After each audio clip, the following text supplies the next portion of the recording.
अस्सलाम नवीन, कल एक रिकॉर्डिंग की थी प्रोग्राम आपकी आवाज अमेरिका से। ये साहब हैं, क्या कहते सुनते हैं जी। अस्सलाम वालेकुम सर।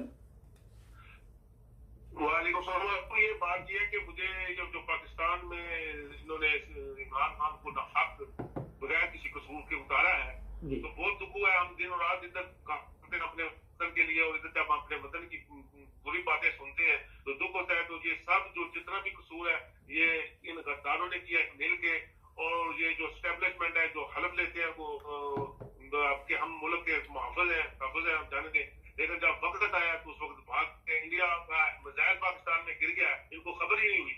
तो लेकिन इनको हुकूमत गवर्नमेंट इमरान की हुकूमत को गिराने के लिए इन्होंने पूरी पिछले 6 माह से काम कर रहे हैं, 7 माह से ये खरीद रहे हैं। क्या इन्होंने हलफ लिया स्टैब्लिशमेंट में? ये इनको इस तरह नहीं तो अगले साल खुदा के जरूर पेश होंगे कि ये इन्होंने अल्लाह के नाम पे जो मुल्क बनाया गया उसके साथ गद्दारी की है, तो कितने अरब डॉलर इन्होंने मखसूस बना दिया है।